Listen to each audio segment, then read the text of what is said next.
warahmatullahi wabarakatuh.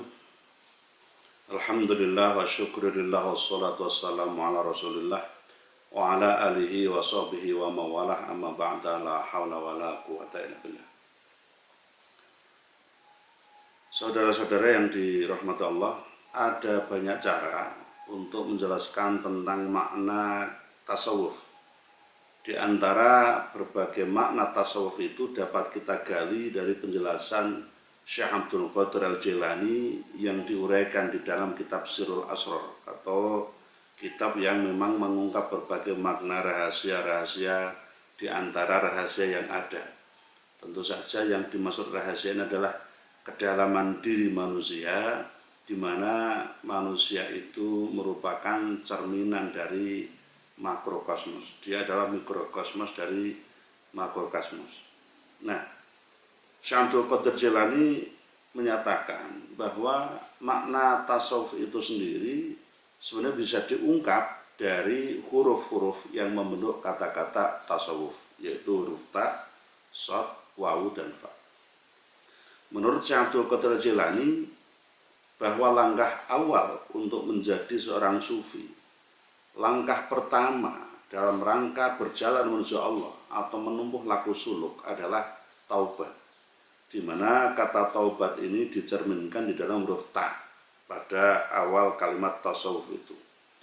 Tentu saja taubat ini adalah taubat yang sifatnya adalah taubat zahir dan taubat batin. Taubat zahir itu adalah dilakukan tentang kediriannya dalam melaksanakan hukum-hukum syariat yang diberikan Allah dan Rasulnya. Ini taubat zahir. Sementara taubat batin adalah bertaubat untuk tidak lagi kembali melakukan dosa-dosa rohani, dosa-dosa pikiran, dan dosa-dosa perasaan yang ada di dalam hati.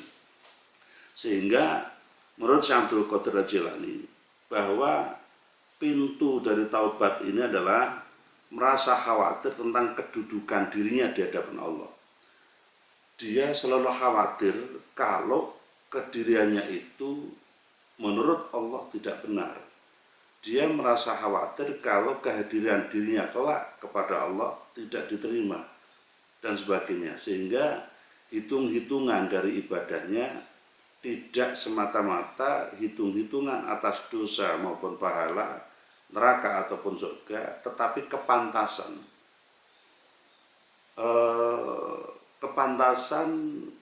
dia untuk menyesuaikan diri atau muwafaqah kepada Allah.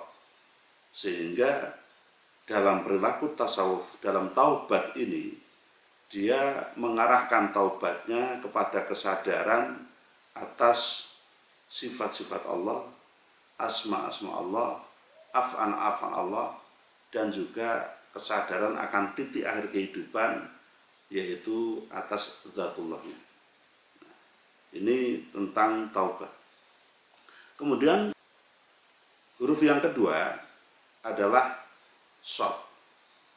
Menurut Syekh Abdul Qadir Jilani, bahwa shad ini adalah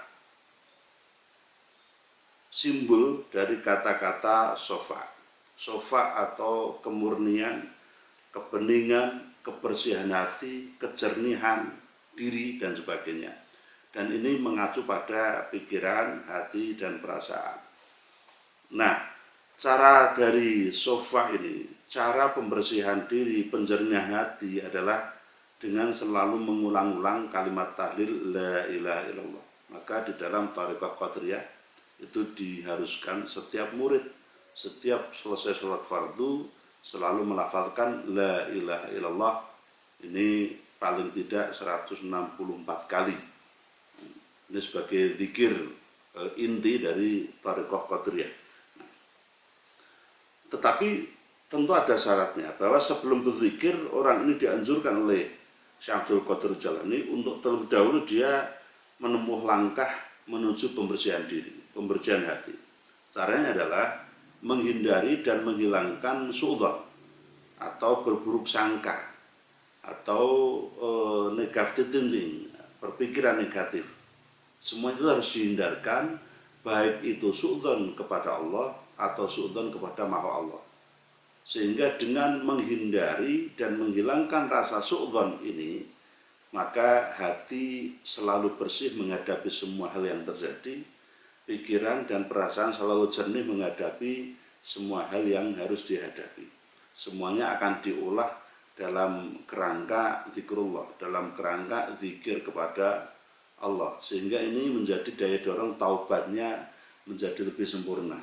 Taubat yang pertama tadi akan didorong oleh faktor kedua, yaitu persoalan pembersihan hati, pembersihan diri. Tentu saja dari hati yang bersih, dari pikiran yang jernih, maka tidak akan muncul perilaku maupun ucapan, perkataan, dan perbuatan yang sifatnya negatif. Karena perbuatan, ucapan, dan amaliyah yang negatif, yang jelek, itu muncul dari pikiran dan hati yang juga tidak bersih. Nah, ciri dari keberhasilan langkah ini, keberhasilan langkah pembersihan hati, penjernihan dan pembeningan hati, adalah ketentraman di hadapan Allah, ketentraman diri di hadapan Allah. Lalu huruf yang ketiga adalah huruf wawu yang bermakna wilayah, atau bahasa secara umum disebut sebagai kewalian. Kewalian ini acuannya adalah mereka yang dekat kepada Allah, taqarrub kepada Allah. Tidaklah harus diartikan bahwa wali itu adalah yang khariqul 'adah atau yang punya perilaku aneh-aneh yang berbeda dengan secara umum dan sebagainya. Tidak harus itu. Wali itu adalah intinya orang yang taqarruban Allah, selalu dekat kepada Allah, dijadikan kekasih oleh Allah, dan dia adalah orang yang berhasil mendekati Allah, baik itu dengan sifatnya, dengan asma'nya, dengan af'alnya, dan juga dengan zatnya. Sehingga boleh-boleh saja seseorang itu bercita-cita menjadi waliullah. Artinya orang yang dekat kepada Allah dengan amal solehnya. Toh kewalian itu tidak selalu nampak dengan kegaiban. Kewalian tidak harus akrab dengan kekeramatan. Kewalian juga tidak harus dekat dengan hal yang aneh-aneh, keajaiban, kedahsyatan, dan sebagainya. Tetapi kewalian adalah kedekatan diri kepada Allah. Sehingga di dalam Al-Quran juga dicantumkan bahwa Ala inna awliya Allahi la khaufun alaihim wa lahum yahzanun. Ingatlah bahwa hanya para wali-wali Allah, hanya orang-orang yang dekat dengan Allah, hanya orang-orang yang perasaan, hati, pikirannya tidak terpisah dengan Allah, mereka lah orang-orang yang tidak memiliki perasaan khawatir terhadap hidupnya dan juga tidak merasa sedih terhadap nasibnya di akhirat. Kemudian di ayat yang lain disampaikan lahumul busra.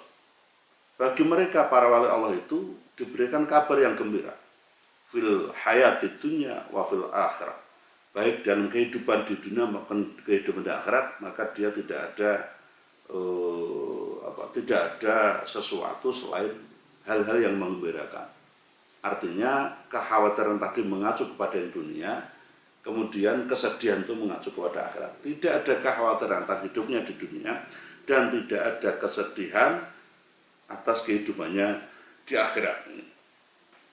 Nah, tentu saja bahwa orang yang sampai kepada level kudus atau level suci, level bersih hatinya ini adalah orang yang sudah mendapatkan kesadaran akan rasa cinta dan rasa bersatu sepenuhnya dengan Allah. Artinya dia merasa bahwa dalam seluruh sektor kehidupannya Allah selalu hadir di dalam dirinya, sehingga dengan kehadiran Allah yang dia rasakan itu, maka dia selalu berada dalam kondisi lurus, shiratal mustaqim, dalam kehidupan yang lurus, dengan jalan yang lurus, lakukan agama juga yang lurus, dan titik panjangnya adalah cita-cita bertemu Allah, liqa Allah fil akhirat. Setelah tentu saja dia mengalami apa yang disebut sebagai tempatnya yang di surga. Nah, ini adalah al-wilayah. Kemudian oleh Syekh Abdul Qadir Jalil dijelaskan bahwa huruf yang keempat dari kata tasawuf itu adalah huruf fa. Huruf fa ini fana atau keterleburan diri dengan Allah. Jadi setelah dia melakukan muwafaqah, penyesuaian diri dengan sunnatullah, penyesuaian diri dengan perintah-perintah Allah, penyesuaian diri dengan segenap apa yang menjadi larangan-larangan Allah, penyesuaian diri dengan asma, sifat, dan af'al Allah, maka dia kemudian dinyatakan sebagai orang yang fana fillah, orang yang lebur di dalam kedirian Allah. Sifat-sifat insaniahnya menjadi lebur ke dalam sifat ilahiyah. Artinya kalau menurut orang lain itu sesuatu mungkin dianggap manusiawi, maka orang yang berada setelah makom wilayah, dia menuju makam fana, maka dia menjadikan dirinya sebagai yang ilahi, bukan yang manusiawi lagi, tetapi meningkatkan derajatnya menuju yang ilahi. Dan ini adalah hal yang paling sulit, karena dia harus mampu mengendalikan nafsu secara total. Nah, dalam konteks yang fa ini, atau huruf terakhir yang fana ini, orang bisa mengatakan bahwa kondisi di dalam diri orang itu adalah kondisi suwung. Suwung itu kekosongan. Kekosongan dari khairullah, kekosongan dari selain Allah, sehingga dalam dirinya selalu dihuni oleh Allah, baik itu bermakna dihuni oleh sifat Allah, entah itu bermakna dihuni oleh asma Allah dengan zikirnya, atau dihuni dengan af'alullah dalam segala tindak perbuatannya. Nah, tentu saja selama masih di dunia ini tidak dimungkinkan untuk manunggal antara zat manusia dengan zatullah. Walaupun ada beberapa ulama yang memungkinkan itu, baik dengan sebutan ittihad, wahdatul wujud dan sebagainya. Pada lain kali insya Allah akan kita jelaskan tentang makna ittihad, makna wahdatul wujud dan sebagainya. Nah, tentu pada kali ini kita mencoba untuk menyerap itu dulu, bahwa tasawuf itu adalah titik berangkatnya taubat. Dari taubat itu maka dia harus menjadi orang yang sofa, orang yang membersihkan diri dari semua hal-hal yang buruk, dari semua hal yang negatif, baik itu dalam kerangka pikiran, kerangka hati, perasaan dan perbuatan. Kemudian setelah itu maka dia akan memperoleh makam wilayah, yaitu orang yang dianggap dekat kepada Allah, orang yang bisa menjadi kekasih Allah.